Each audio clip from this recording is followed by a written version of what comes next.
Shalom Bapak Ibu Saudara-saudari yang terkasih. Saya Antonius Haniba Perez dari GKT Blimbing Malang. Bersyukur di minggu ini kita dapat kembali berbakti beribadah di hadapan Tuhan.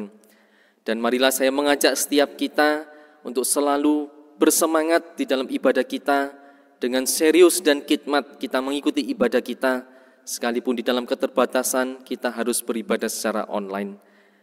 Bapak Ibu Saudara-saudari yang terkasih, saya juga mengingatkan pula supaya setiap kita senantiasa memperhatikan protokol kesehatan dari pemerintah. Kita selalu berjaga-jaga di dalam menjaga jarak satu dengan yang lain, tidak berkerumun, selalu menggunakan masker, dan juga menjaga kebersihan tangan kita dengan rutin mencuci tangan menggunakan sabun. Dan jangan lupa kita juga harus menjaga imunitas tubuh kita, supaya tubuh kita tetap sehat dan kuat. Dan khususnya bagi kita, Bapak Ibu yang menjadi orang tua, saya juga menghimbau kita semua sebagai orang tua, kita juga mendampingi putra-putri kita, baik mendampingi di dalam ibadah secara online, putra-putri kita yang di dalam usia remaja, di dalam ibadah remaja, maupun yang masih mengikuti sekolah minggu, di dalam ibadah sekolah minggu, maka pendampingan dan perhatian dari kita orang tua sangat diperlukan oleh mereka semua. Dan juga tidak lupa pendampingan di dalam pelajaran sehari-hari di sekolah yang masih berlangsung secara online. Kita perlu membimbing, mendampingi agar putra-putri kita dapat mengikuti pelajaran di sekolah dengan baik. Dan biarlah hari ini kita dengan sukacita dan semangat menyambut ibadah kita, dan senantiasa ingat tetap bersukacita di dalam Tuhan. Amin.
Shalom Bapak, Ibu, dan adik-adik jemaat GKT dimanapun Anda berada.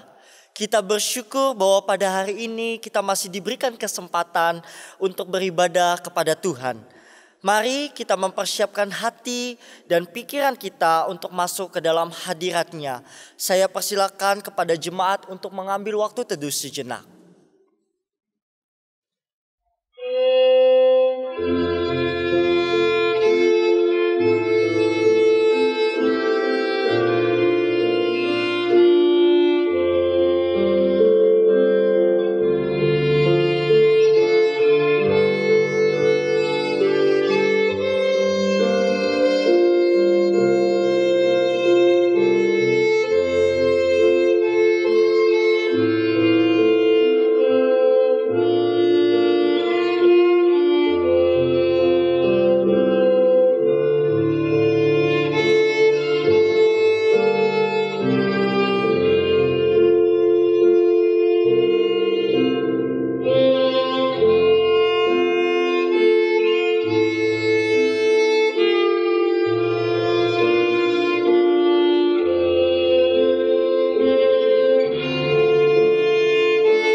Saya persilakan jemaat untuk bangkit berdiri. Angkatlah hatimu kepada Allah. Kami mengangkat hati kami kepada Allah. Sebab pertolongan kita adalah dalam nama Tuhan yang menjadikan langit dan bumi serta segala isinya, dan yang tidak pernah meninggalkan hasil perbuatan tangannya. Amin. Kasih karunia dan damai sejahtera dari Allah Bapa, Allah Anak, dan Allah Roh Kudus menyertai kita semua. Dan menyertaimu juga. Siapakah yang layak diagungkan? Hanya Yesus Tuhan Sang Raja Kekal, Sang Raja Mulia yang layak diagungkan. Mari kita besarkan dan muliakan namanya. Rajakanlah Yesus.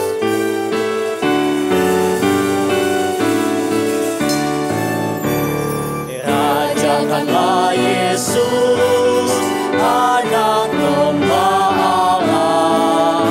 Dengarlah suara pujian kumandang di surga. Bangunlah jiwaku, bersama pujilah Tuhan yang mati bagiku.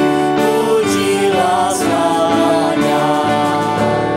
Firman itu telah menjadi manusia dan diam di antara kita, dan kita telah melihat kemuliaannya, yaitu kemuliaan yang diberikan kepadanya sebagai anak tunggal Bapa, penuh kasih karunia dan kebenaran. Rajakanlah Yesus, Anak tunggal Allah. Bergemarlah pengikutnya, Dia pun manusia. Segala sesalah telah ditanggung-Nya, sehingga kita mendapat kehidupan kekal.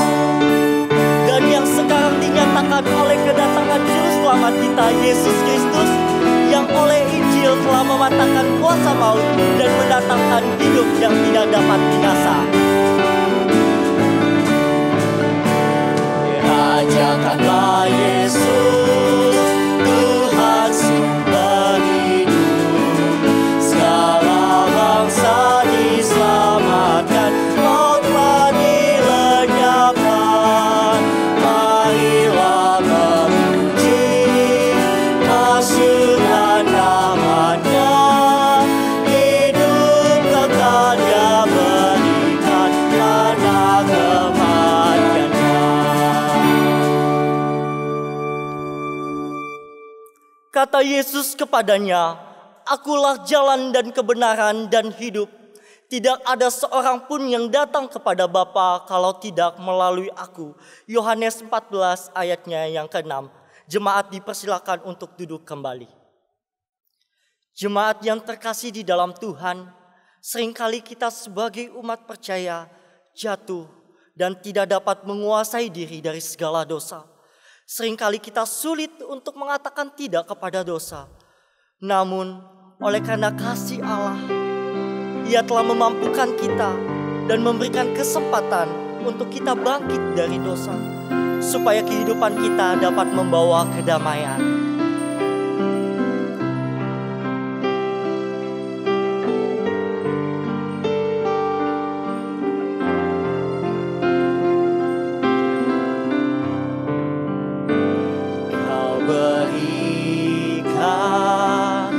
Kesempatan untuk belajar dari kesalahanmu di masa yang telah lalu. Kau berikan ku iman untuk mencoba lagi sampai ku jadi sempurna seperti-Mu. Meskipun ku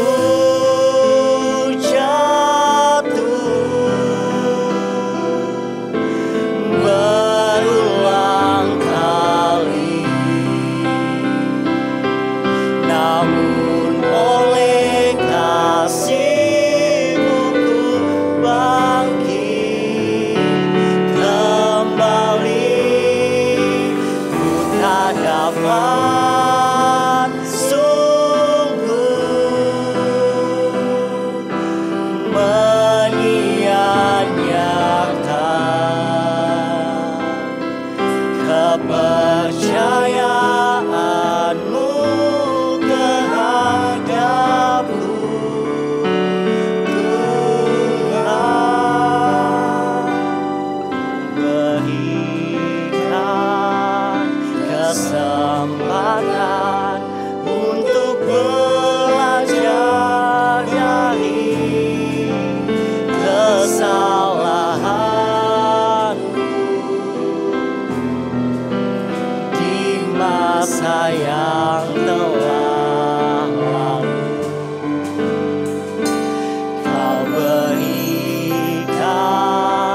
ku iman untuk mencoba lagi sampai ku jadi sempurna seperti-Mu.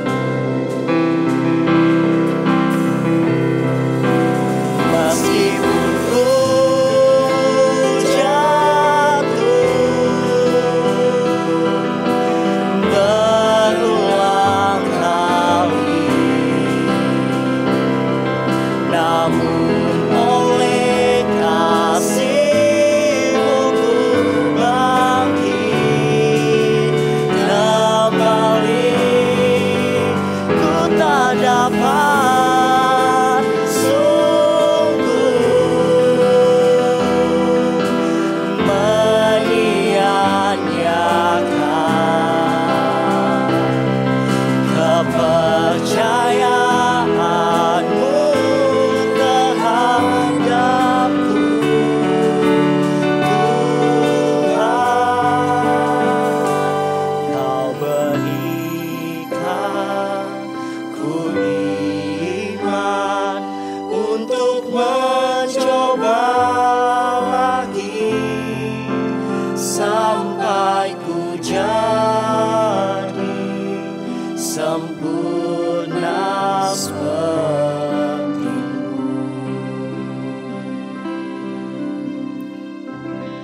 Mari kita berdoa.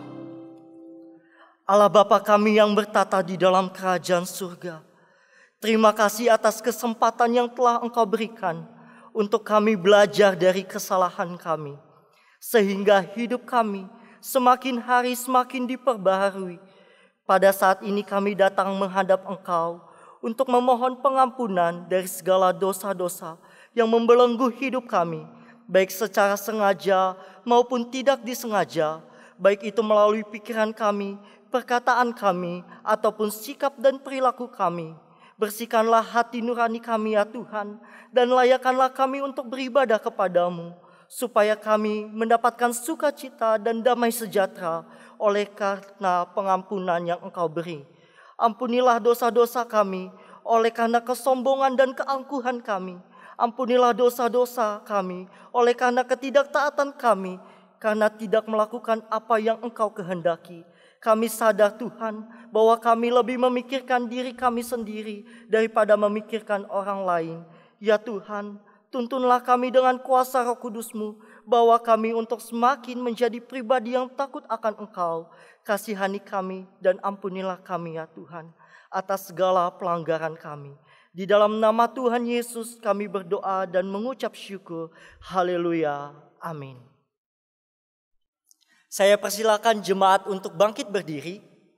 Sebab Dia yang telah mengampuni kita dari segala dosa, untuk itu marilah kita membacakan berita anugerah yang terambil dari Roma 8 ayat yang pertama sampai ayatnya yang kedua. Demikianlah sekarang tidak ada penghukuman bagi mereka yang ada di dalam Kristus Yesus. Roh yang memberi hidup telah memerdekakan kamu dalam Kristus dari hukum dosa dan hukum maut. Sebagai umat percaya, mari kita juga menyatakan petunjuk hidup baru yang terambil dari Ibrani 4 ayat yang ke-14 sampai ayat yang ke-16. Karena kita sekarang mempunyai imam besar agung yang telah melintasi semua langit, yaitu Yesus anak Allah. Baiklah kita teguh berpegang pada pengakuan iman kita, sebab imam besar yang kita punya bukanlah imam besar yang tidak dapat turut merasakan kelemahan-kelemahan kita. Sebaliknya, sama dengan kita, ia telah dicobai, hanya tidak berbuat dosa.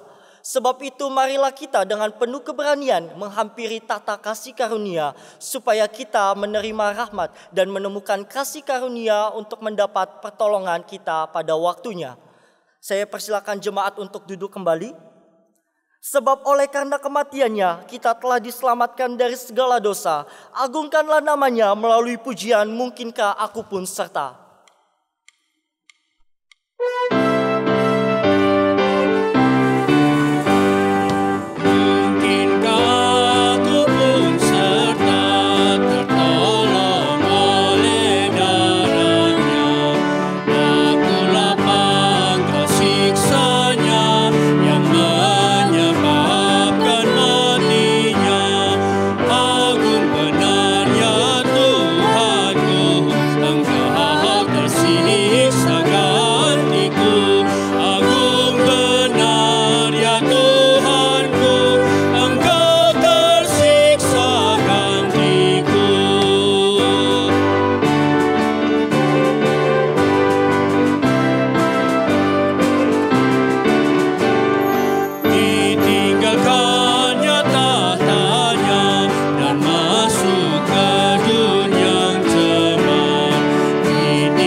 Saya persilakan jemaat untuk bangkit berdiri.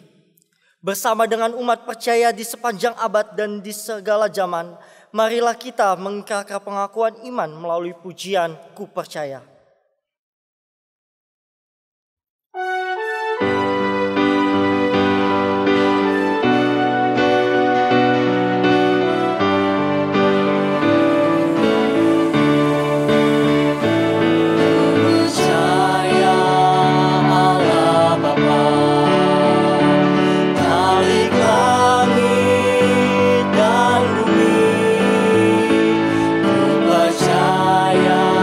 Yesus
Mari kita berdoa. Bapa di surga, kami menaikkan syukur terima kasih kami Tuhan. Di minggu ini kami dapat kembali berbakti di hadapan Tuhan. Kami dapat memuji memuliakan nama Tuhan dan juga mendengarkan firman Tuhan. Sungguh satu kesempatan yang berharga kami dapat beribadah di tengah-tengah segala situasi, kondisi yang tidak menyenangkan bagi kami. Kami harus mengalami masa pandemi ini. Tapi biarlah itu tidak mengurangi sukacita dan semangat kami untuk beribadah di hadapan Tuhan. Saat ini Tuhan kami kembali berdoa untuk setiap kami, gereja-gereja Tuhan, juga khususnya gereja-gereja GKT yang sedang memikirkan dan mempersiapkan akan acara Natal di bulan Desember mendatang. Tuhan menyertai menolong segala persiapan yang kami persiapkan dapat berjalan dengan sebaik-baiknya dan pada akhirnya pelaksanaan Natal juga dapat menjadi berkat bagi setiap jemaat. Terima kasih Tuhan, Tuhan menyertai menolong pula setiap jemaat Tuhan dimanapun berada di dalam kehidupan keluarga, rumah tangga, kesehatan, pekerjaan dan pelayanan setiap anak-anak-Mu Tuhan. Kami berdoa memohon pertolongan Tuhan yang menyertai untuk pekerjaan masing-masing jemaat Tuhan. Tuhan yang terus menopang, memberikan berkat yang dari Tuhan dan memberikan kecukupan di dalam kehidupan setiap anak-anak-Mu. Dan kami juga mendoakan untuk setiap jemaat Tuhan yang di dalam usia sekolah, di dalam studi mereka, belajar mereka, Tuhan akan juga memampukan mereka belajar dengan sebaik-baiknya. Dan kami juga mengingat pula ya Tuhan, khususnya untuk kehidupan bangsa negara kami Indonesia, kami mendoakan untuk pemerintahan kami, pemerintahan mulai dari tingkat pusat sampai daerah. Kami mendoakan supaya pemerintah kami di dalam perjuangan untuk menanggulangi pandemi ini dapat mengupayakan upaya yang terbaik. Dan kami juga mendoakan supaya segenap masyarakat Indonesia mendukung pemerintah dan berpartisipasi aktif untuk mengupayakan terciptanya satu kehidupan dan lingkungan yang sehat yang pada akhirnya dapat meredakan pandemi yang saat ini sedang terjadi. Terima kasih Tuhan, Tuhan menyertai menolong setiap kami, anak-anak-Mu. Tuhan menolong menyertai juga kehidupan bangsa negara kami Indonesia ini. Bahkan kami juga mengingat situasi kondisi dunia ini yang juga bersama-sama berjuang menghadapi pandemi global ini. Kami berdoa juga Tuhan memberikan pertolongan, memberikan hikmat bijaksana supaya pemerintahan bangsa-bangsa di dunia ini mereka juga memikirkan solusi-solusi yang terbaik untuk segera meredakan dan menekan pandemi yang sedang terjadi ini. Terima kasih Tuhan, Tuhan menyertai memeliharakan kami semua, memberi kami kekuatan kesehatan senantiasa. Inilah doa permohonan kami, di dalam nama Tuhan kami Yesus Kristus, kami berdoa. Amin.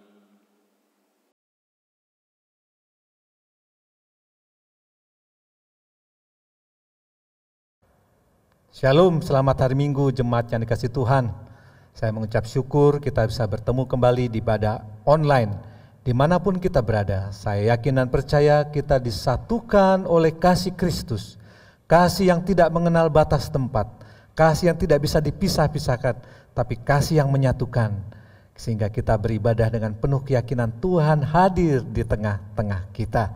Jemaat yang dikasihi Tuhan, mari kita berdoa sebelum kita mendengarkan firman Tuhan. Bapa yang di surga, pada hari ini kami datang dengan penuh sukacita dalam ibadah online ini. Kiranya Tuhan menolong kami semua, sehingga kami boleh mendengarkan suara kebenaran, suara dari Tuhan yang meneguhkan kami, yang memberkati kami, yang menegur kami, tapi juga menghibur kami semua. Terima kasih Bapa, terima kasih. Tolong kami semua, biarlah Tuhan Roh Kudus menguasai hati kami, hati yang sungguh-sungguh mau mendengarkan firman Tuhan. Terima kasih Bapa, biarlah Tuhan kuasai kami dengan urapan kuasa Roh Kudus, sehingga sungguh-sungguh apa yang kami bahas, apa yang kami bicarakan adalah mengenai kebesaran kemuliaan Tuhan. Terima kasih Bapa, di dalam nama Yesus, Tuhan dan Juru Selamat kami yang hidup, kami berdoa. Amin. Jemaat yang dikasihi Tuhan, Hari ini kita akan membahas suatu topik yang berjudul iman dan keberanian. Tapi sebelum lebih lanjut, kita akan membaca firman Tuhan dari Ibrani 11, 1-3, dan kita lanjutkan dengan Yakobus 2 ayat 17 sampai 20. Ibrani 11 ayat 1, iman adalah dasar dari segala sesuatu yang kita harapkan dan bukti dari segala sesuatu yang tidak kita lihat. Sebab oleh imanlah telah diberikan kesaksian kepada nenek moyang kita, karena iman kita mengerti bahwa alam semesta telah dijadikan oleh firman Allah, sehingga apa yang kita lihat telah terjadi dari apa yang tidak dapat kita lihat. Yakobus 2, 17-20. Demikian juga halnya dengan iman. Jika iman itu tidak disertai perbuatan, maka iman itu pada hakikatnya adalah mati. Tetapi mungkin ada orang berkata, padamu ada iman dan padaku ada perbuatan.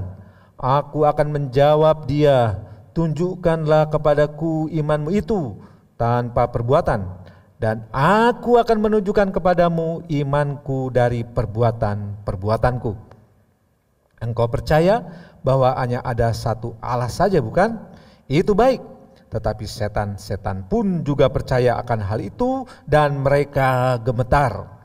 Hai manusia yang bebal, maukah engkau mengakui sekarang bahwa iman tanpa perbuatan adalah iman yang kosong?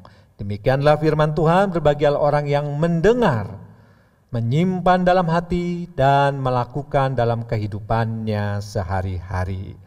Jemaat yang dikasihi Tuhan dimanapun engkau berada, topik iman dan keberanian sangat aktual di dalam masa pandemi ini. Contohnya saudara-saudara sekalian, kita mau buka gereja enggak? Ya, sudah lama kita tidak berbakti secara offline. Kita tidak berkumpul satu sama lain. Kita tidak bisa menyapa secara fisik satu sama lain. Mau buka enggak ya? Wah, yang katanya ya dalam tanda kutip imannya kuat, buka aja. Kita beriman, pasti Tuhan memelihara. Wah, pasti Tuhan akan menjaga kita. Tapi juga ada yang kelompok lain berkata, jangan dulu. Ya, apakah yang bilang jangan dulu tidak beriman?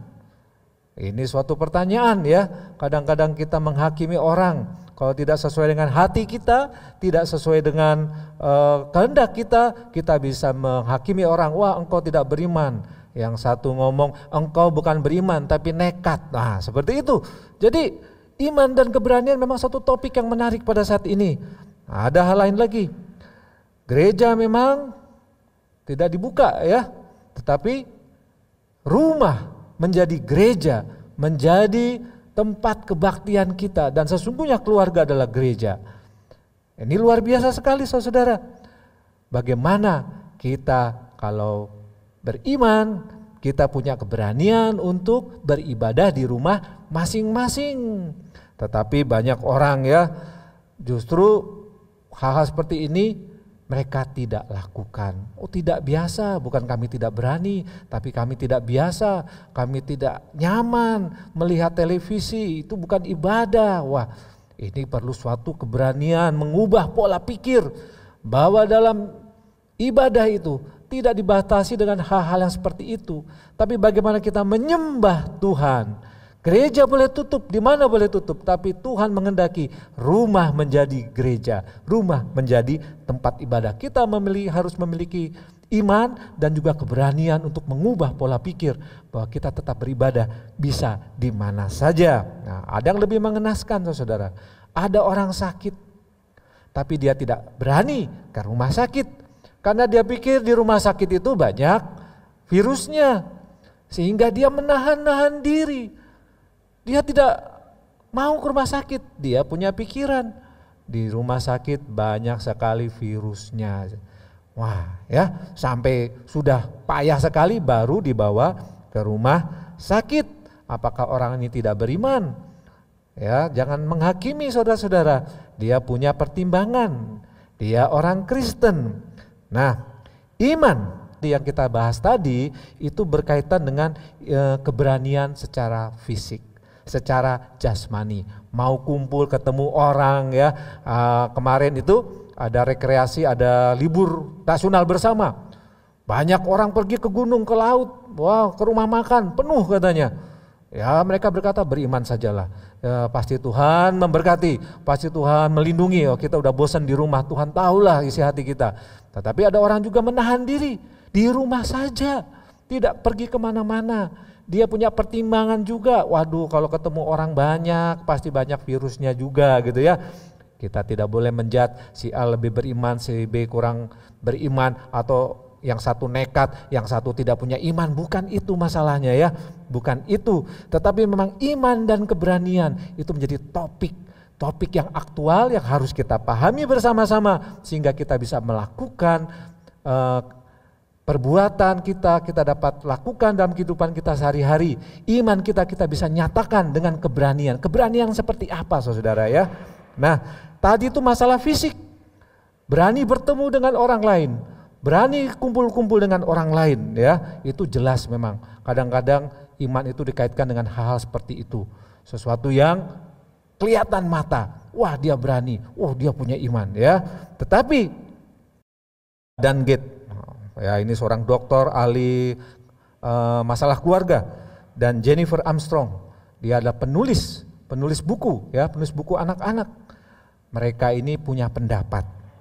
Yang namanya keberanian itu bukan cuma keberanian secara fisik, secara jasmani, tapi juga ada keberanian emosional, keberanian sosial, keberanian intelektual, keberanian moral, dan keberanian spiritual ya.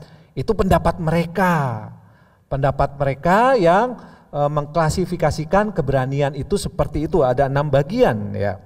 Sesungguhnya topik keberanian ini atau courage, para ahli pun belum menemukan definisi yang memuaskan. Disiplin ilmu dari filosofi, psikologi, sosiologi sampai dengan teologi memperdebatkannya sampai saat ini. Filsuf dari zaman Sokrates, Plato, Aristoteles sampai sekarang terus berdebat mengenai pengertian tentang keberanian. Teolog dari zaman Bapak Gereja, Ambrose, abad pertengahan, Thomas Aquinas sampai sekarang juga terus mencari arti keberanian, khususnya yang dikaitkan dengan iman. Walaupun demikian, kita harus tetap memperbincangkannya. Karena iman dan keberanian itulah sesuatu yang harus kita lakukan dalam hidup ini. Kita perlu memahami iman dan keberanian yang mengacu pada firman Tuhan sebagai pedoman hidup kita sehari-hari. Baik, kita akan membahas dulu yang pertama, iman. Apa itu iman? Dengan jelas Ibrani 11 ayat 1 berkata apa? Iman itu mampu melihat ke belakang, mampu menjalani hari ini, tapi juga mampu melihat yang ke depan. Nah, ya. Sebab oleh imanlah telah diberikan kesaksian kepada nenek moyang kita. Karena iman kita mengerti bahwa alam semesta telah dijadikan oleh firman Allah. Itu masa lalu. Kita dengan iman mengerti bahwa alam semesta ini diciptakan oleh Allah.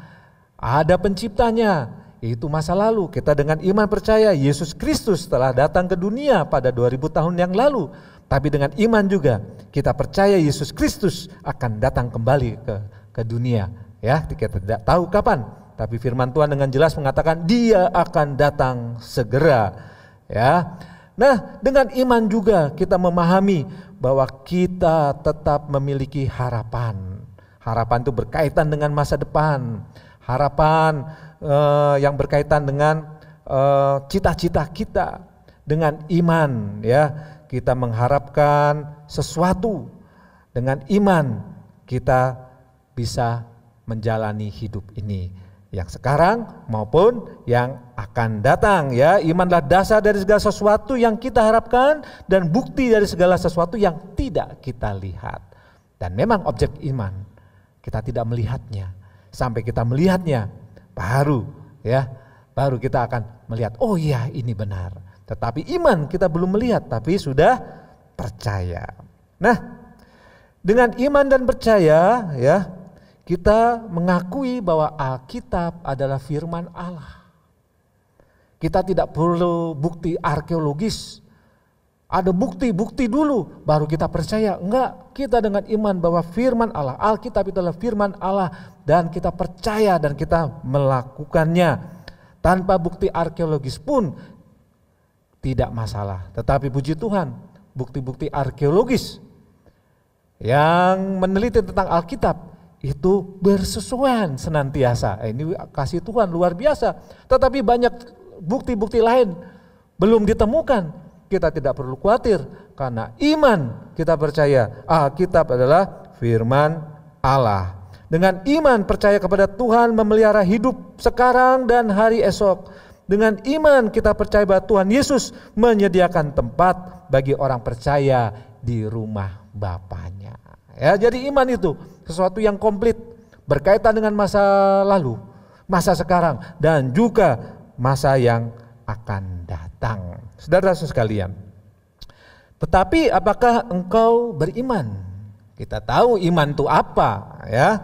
Iman adalah dasar dari sesuatu yang kita harapkan, bukti yang tidak kita lihat. Yes, itu pengetahuan saudara, itu informasi buat kita semua, buat saudara. Tetapi apakah engkau punya iman atau apakah engkau beriman? Banyak orang membaca firman Tuhan tetapi tidak beriman. Banyak orang meneliti Alkitab tetapi tidak beriman. Tahu belum tentu beriman. Beriman belum tentu tahu, ya, saudara-saudara ya. Ini bolak-balik masalah kata ya. Seorang teolog yang bernama Anselmus of Canterbury, hidup kira-kira tahun 1033 sampai 1109, berpendapat bahwa iman dan akal budi tidak terpisahkan. Ia pernah berkata, credo ut intelligam, artinya aku percaya supaya dapat memahami. Fides quaerens intellectum, artinya iman yang mencari pengetahuan. Ini adalah dasar pemikiran teologia dan filosofinya.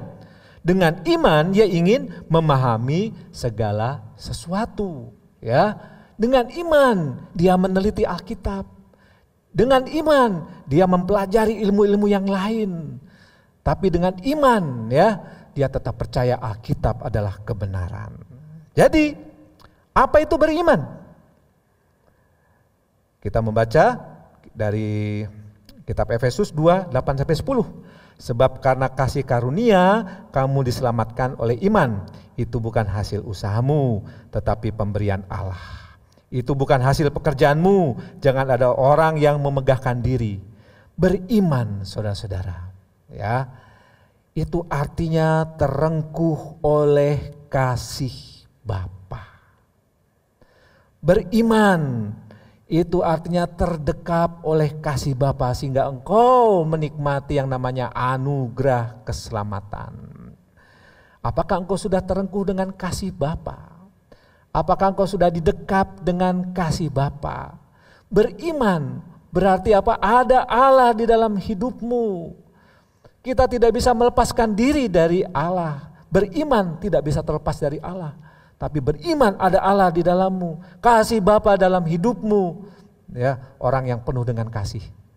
Berarti dia akan juga penuh dengan pengampunan, saudara. Jangan bilang kita beriman, terengkuh kasih Bapa, tapi kita penuh dengan kebencian. Apakah engkau sudah penuh dengan kasih Bapa? Sudah terengkuh dengan kasih Bapa? Coba telik hati saudara masing-masing. Beriman artinya juga tergenggam oleh kuasa Yesus Kristus. Tergenggam oleh keselamatan yang dari Yesus Kristus, saudara-saudara. Beriman kita berarti memiliki hidup kekal di dalam Yesus Kristus. Apakah engkau sudah menerima keselamatan itu? Sudah tergenggam oleh keselamatan dari Yesus? Yesus memiliki segala kuasa. Kuasa kebangkitan yang mengalahkan kuasa kematian itu telah membuat engkau selamat. Aku dan engkau menikmati hidup kekal. Ini luar biasa, saudara. Pastikan Anda sudah menerima keselamatan, tergenggam dalam kuasa Yesus Kristus. Kuasa kebangkitan, kuasa hidup kekal ada di tangannya. Barang siapa percaya kepadanya mendapatkan hidup yang kekal. Beriman juga berarti dipenuhi terliputi, dilingkupi oleh Roh Kudus. Apakah engkau sudah dipenuhi oleh Roh Kudus? Hendaklah engkau penuh dengan Roh. Engkau akan menjadi saksiku di Yerusalem, Yudea, Samaria sampai ke ujung bumi jika Roh Kudus turun ke atas kamu. Apakah kita sungguh-sungguh beriman? Artinya orang-orang yang mau mengabarkan berita keselamatan, berita Injil kepada orang lain, yang mau dipakai untuk menyatakan kasih Allah kepada seluruh manusia, kepada sanak saudaramu, pada keluargamu, pada tetanggamu, pada orang-orang di sekitarmu, dalam pekerjaanmu, dalam studimu, dimanapun engkau berada. Jika engkau orang beriman, engkau diliputi oleh kasih Kristus, oleh kuasa Roh Kudus, sehingga mampu menyatakan kasih Allah, memberitakan firman Tuhan, memberitakan keselamatan bagi orang-orang yang memerlukannya. Jadi saudara, kesimpulannya, beriman menuntut partisipasi Allah. Beriman menuntut partisipasi Allah Tritunggal, Allah Bapa, Allah Anak, dan Allah Roh Kudus dalam hidupmu, dalam hidupku, dalam hidup kita saudara. Beriman sungguh-sungguh mempercayai Allah Tritunggal, berkarya dalam hidupmu, memberikan keselamatan, memberikan engkau daya untuk menyatakan kasih Allah kepada sesama. Nah saudara-saudara sekalian, ya. Tetapi dalam konteks hidup orang beriman itu ada yang namanya tegangan, ya. Ada dua kutub di dalam orang percaya, dalam orang beriman. Satu yang namanya kutub kepastian, ya. Ada ujung kepastian di sini. Yang kedua ada namanya kutub keraguan atau ketakutan atau juga kekhawatiran. Itu tetap ada di dalam diri manusia. Kepastian karena Allah beserta kita. Keraguan, ketakutan, kekhawatiran karena objek iman memang tidak kita lihat. Ya. Itu ada terus di dalam kehidupan manusia. Apakah yang khawatir, yang ketakutan, ya, yang ragu-ragu ini tidak beriman? Mereka orang beriman, saudara. Ya, orang beriman itu bukan yang hanya pasti saja, tetapi justru manusia itu, ya, hidup dalam tegangan, hidup dalam kutub yang namanya kepastian dan juga keraguan, ketakutan, kekhawatiran.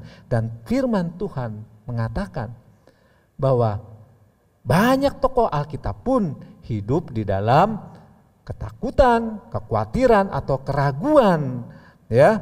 Tetapi masalahnya bukan itu.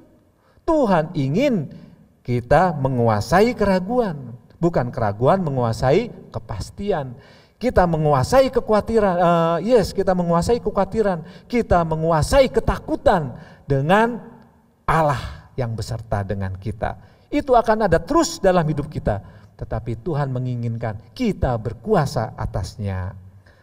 Sesungguhnya tokoh Alkitab pun tidak terlepas dari masalah ketakutan, keraguan atau kekhawatiran. Tuhan pernah berkata, jangan engkau takut kepada Abraham, kepada Ishak, kepada Yakub, kepada Musa, Yosua, Yusuf, Maria, murid-muridnya, Paulus dan seterusnya. Kalau kita baca firman Tuhan, berkali-kali Allah berkata, jangan engkau takut. Berarti memang ada ketakutan dalam hidup mereka. Tetapi firman Tuhan, jangan engkau takut, kuasai ketakutan itu. Menanglah dengan kuasa Allah menguasai ketakutan. Tuhan Yesus juga pernah berkata, jangan engkau khawatir kepada murid-muridnya, bukan? Atas apa yang hendak engkau makan dan pakai. Jangan engkau takut, jangan engkau khawatir menjadi saksi Kristus. Firman Tuhan kepada jemaat Filipi, jangan khawatir tentang apapun juga, tapi bawa dalam doa dan ucapan syukur. Nah, Tuhan Yesus juga pernah menegur murid-muridnya, mengapa engkau ragu pada saat dia menampakkan dirinya setelah kebangkitan.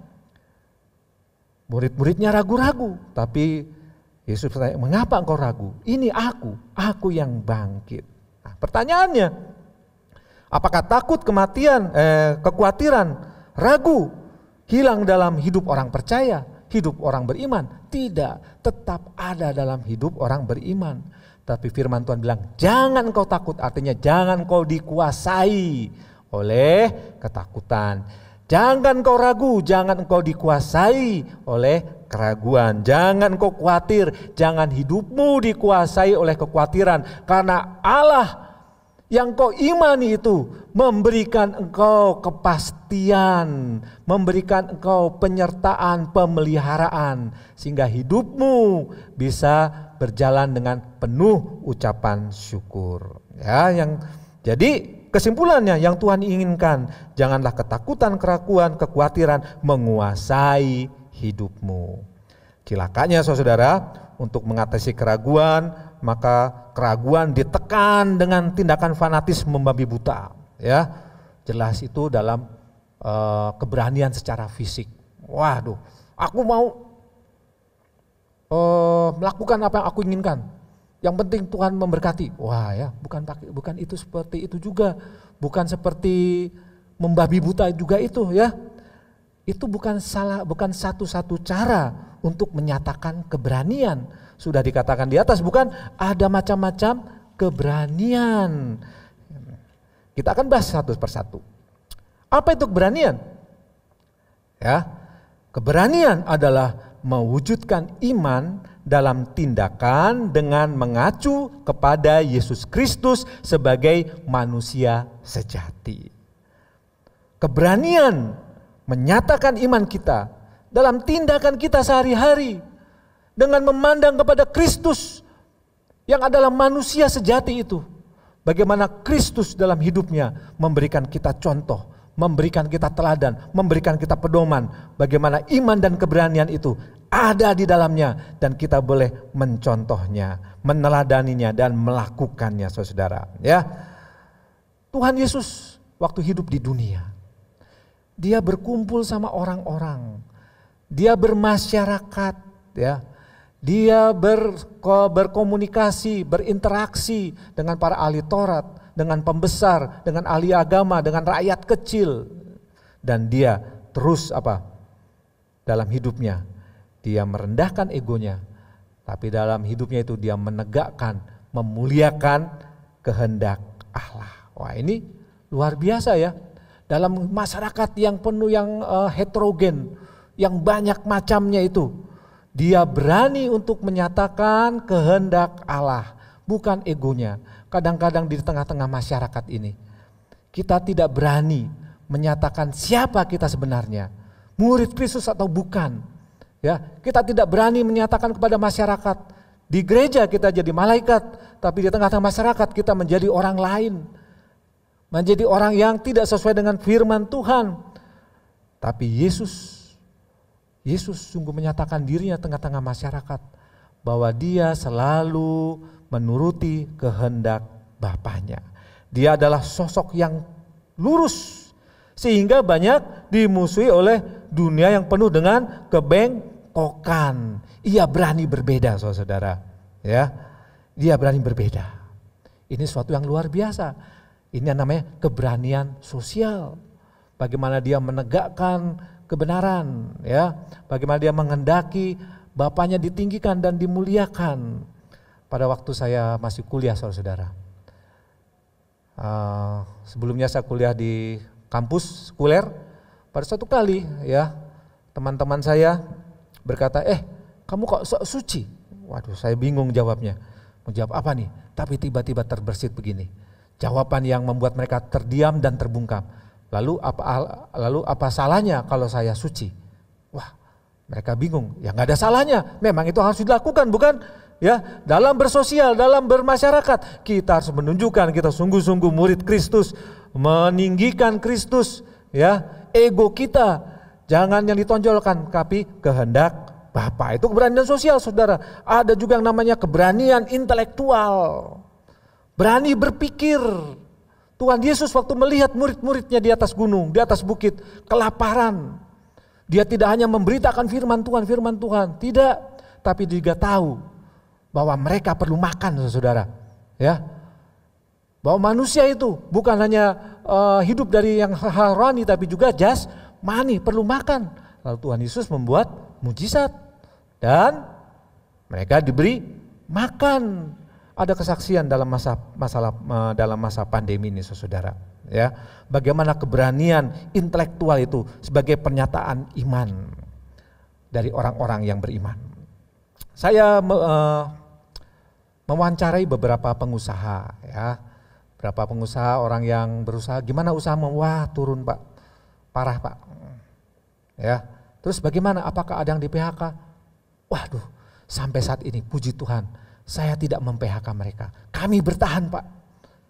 Mereka berpikir, kalau mereka PHK, yang lain juga PHK, dari mana orang ini akan makan? Ya, mereka menggunakan rasionya, pikirannya. Selama mereka mampu, mereka tidak akan PHK karyawannya, tetapi mempertahankannya. Wah, luar biasa. Gimana, untung enggak? Jangan bicara untung Pak, yang penting bisa bertahan. Wah, luar biasa ya.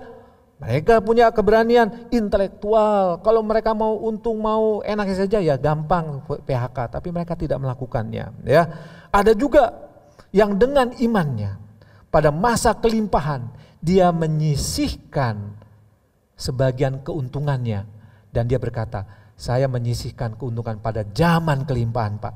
Jaga-jaga pada saat zaman suram, zaman menurun, zaman kesusahan, simpanan itu bisa saya gunakan supaya apa? Saya tetap memelihara pegawai-pegawai saya. Wah, luar biasa bukan? Kita masih ingat Yusuf, bagaimana dia diberi mimpi untuk ada masa kelimpahan 7 tahun, ada masa kesusahan 7 tahun. Lalu dengan rasionya, dengan akal budinya dia berkata kepada Firaun, timbunlah makanan pada masa kelimpahan, itu akan digunakan dalam masa kesusahan. 7 tahun masa kelimpahan, dia menimbun gandum.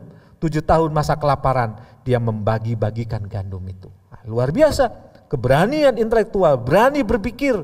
Dan dalam masa pandemi ini, kita harus mengubah pola pikir kita, saudara. Bagaimana kita beribadah, bagaimana kita berusaha, bagaimana kita menjadi berkat bagi orang lain. Ya, ada juga yang namanya keberanian emosional. Yesus pada waktu disalib berkata, ampunilah mereka Bapa, karena mereka tidak tahu apa yang mereka perbuat. Orang beriman berani memberi atau melepaskan pengampunan kepada orang-orang yang membenci saudara. Orang beriman penuh dengan kasih, maka dia akan melepaskan pengampunan kepada orang-orang yang tidak suka kepadanya. Dan justru pengampunan ini adalah tindakan iman, keberanian yang harus dinyatakan kepada dunia. Banyak orang Kristen gagal dalam mengampuni, tidak punya daya, padahal Allah ada bersertanya. Pada Allah sungguh-sungguh menginginkan pengampunan itu melimpah dari hidup kita, dari hidup saudara. Di tengah-tengah pandemi ini, ya, kita mungkin sumpek di rumah. Waduh, sudah lama sekali sumpek di rumah. Kadang-kadang terlalu banyak kumpul, banyak cekcoknya. Tapi justru dalam masa ini kita harus memiliki pengampunan yang berlimpah. Justru dalam masa kita kumpul bersama keluarga sering-sering, justru kita harus sungguh-sungguh ya, menjadi keluarga yang penuh kasih, penuh dengan pengampunan. Banyak orang cerita, waduh Pak, kumpul malah ribut terus. Ayo coba, berani untuk mengubah situasi. Bersama Tuhan, engkau memiliki pengampunan, memiliki kasih. Lakukan itu, keberanian emosional ya. Yang terakhir saudara, ya, keberanian spiritual dan moral saudara. Keberanian spiritual pada saat kita menderita, kita melihat kepada Allah. Tuhan Yesus pada saat dia susah hidupnya, dia tetap memandang kepada Allah. Dia tidak memandang kiri kanan, dia tidak memandang egonya, dia tidak memandang kesialannya, tapi dia tetap memandang kepada Allah dan dia selalu bersandar kepadanya.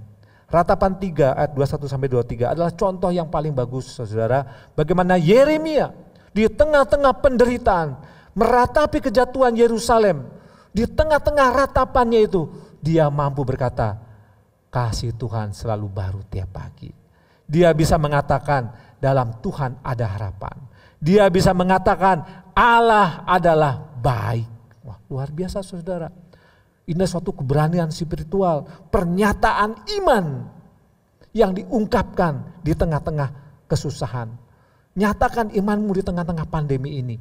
Sehingga engkau tetap bisa berkata Allah itu baik.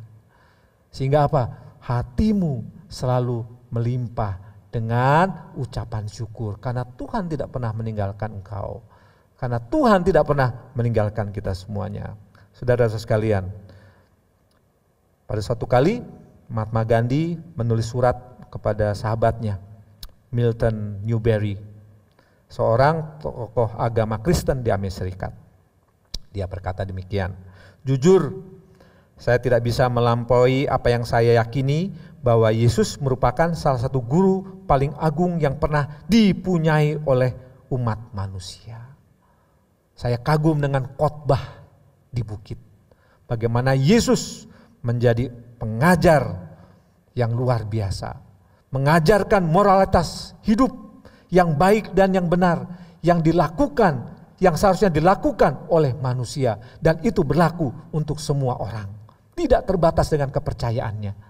Dan Mahatma Gandhi sungguh kagum. Yesus punya keberanian moral menyatakan ya dan tidak.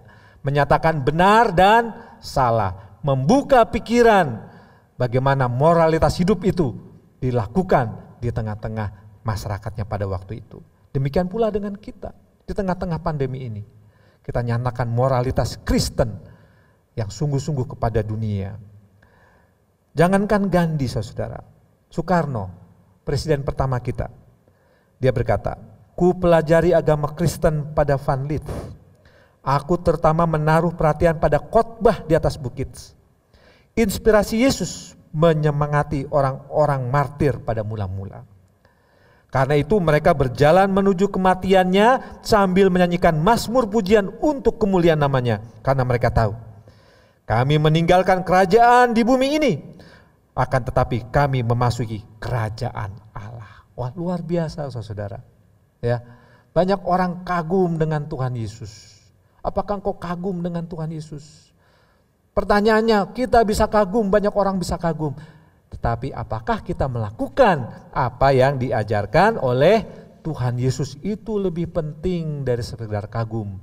Melakukan apa yang diajarkan, itu yang luar biasa.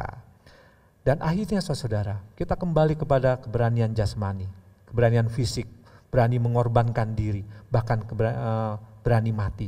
Apakah itu diperlukan? Ya saudara. Pada titik tertentu itu diperlukan. Tuhan Yesus berani mati saudara. Menjalani kematian untuk kehidupan saudara, kehidupan saya. Dia mati tidak sia-sia.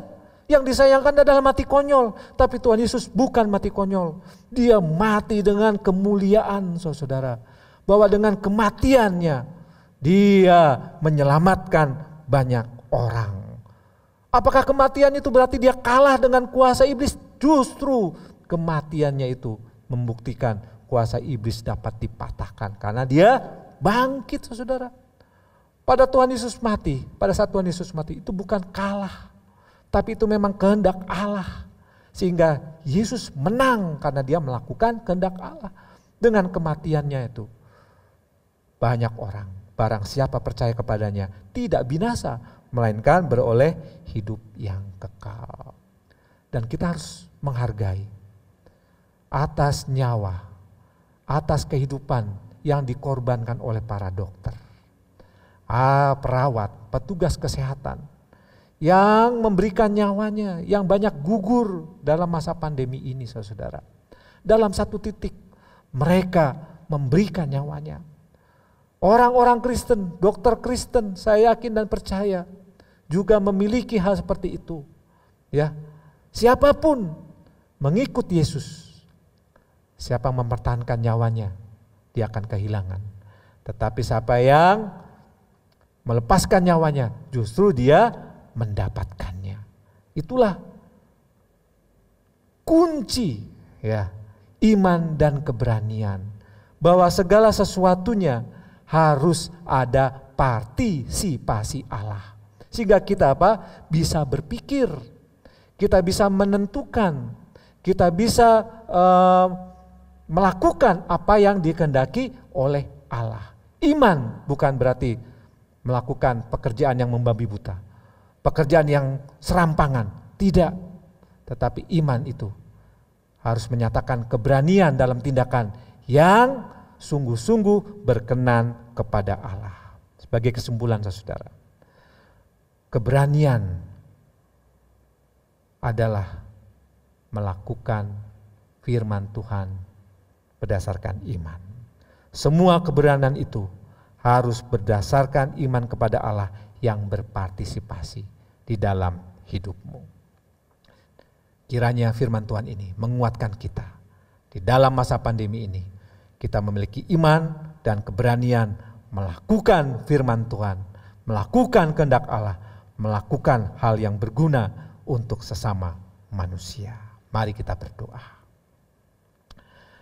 Bapa yang di surga, terima kasih Kau telah menyatakan firman-Mu.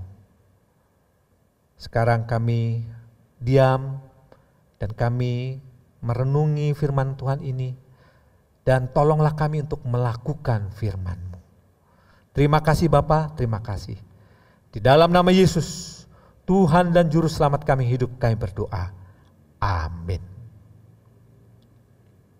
Kiranya firman Tuhan yang telah kita dengarkan sungguh dapat memberkati kehidupan kita.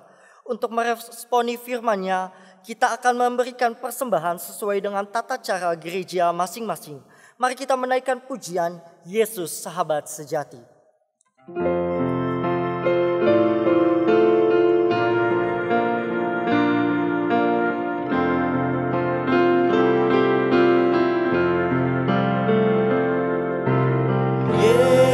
Yesus Sahabat Sejati, tanggung segala bebanku.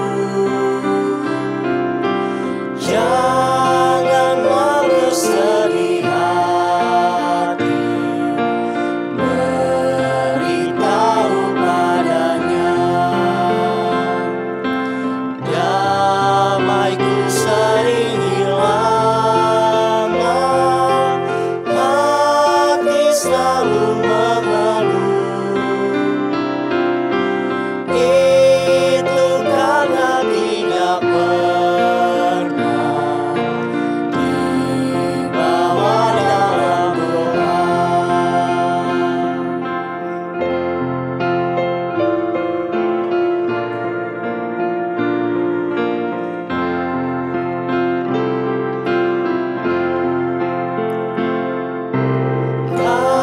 Kalau ada pencobaan dan kesusahan datang, janganlah putus harapan, mintalah pada Tuhan. Adakah teman setia seperti Yesus Tuhanmu, yang mengerti murid-Nya pada Dia berseru. Mari kita berdoa. Allah Bapa kami yang bertata dalam kerajaan surga, terima kasih kami ucapkan karena Engkau telah memberi kami kesempatan beribadah pada hari ini. Terima kasih atas firman yang telah disampaikan oleh hamba-Mu, kiranya dapat tumbuh dan berbuah di hati kami. Pada kesempatan ini kami telah memberikan persembahan, kiranya Engkau memberkati apa yang telah kami berikan, dan kiranya persembahan ini dapat menjadi hormat dan kemuliaan bagi nama-Mu. Terima kasih ya Tuhan, inilah doa kami. Di dalam nama Tuhan Yesus kami berdoa dan mengucap syukur. Haleluya. Amin. Jemaat bangkit berdiri. Segala hormat dan kemuliaan hanya bagi nama Tuhan. Doksologi.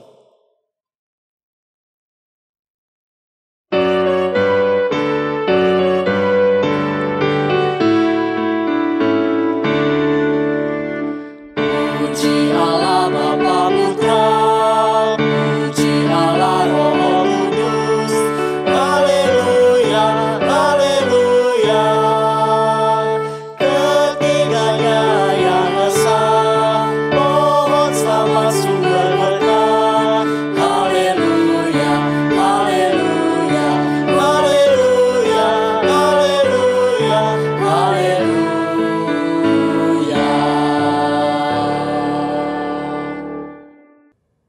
Jemaat yang dikasih Tuhan, hiduplah dengan penuh iman, menjadi orang-orang beriman, dan melakukan imanmu itu di tengah-tengah masyarakat dengan keberanian yang dari Tuhan, dan terimalah berkat Tuhan. Kiranya Allah pencipta langit dan bumi, Allah Bapa, menganugerahimu dengan berkat-berkat yang berkelimpahan, baik jasmani maupun secara rohani. Dan biarlah anak yang tunggal yaitu Yesus Kristus, Juru Selamat kita, memberikan engkau damai sejahtera. Dan biarlah Roh Kudus, Allah Roh Kudus, memberikan engkau keberanian untuk melakukan kehendak Allah, melakukan firman Tuhan, memberikan engkau kekuatan dan penghiburan dari sekarang sampai Tuhan Yesus datang kedua kalinya. Amin. Haleluya, haleluya, haleluya, haleluya, haleluya, amin, amin, amin.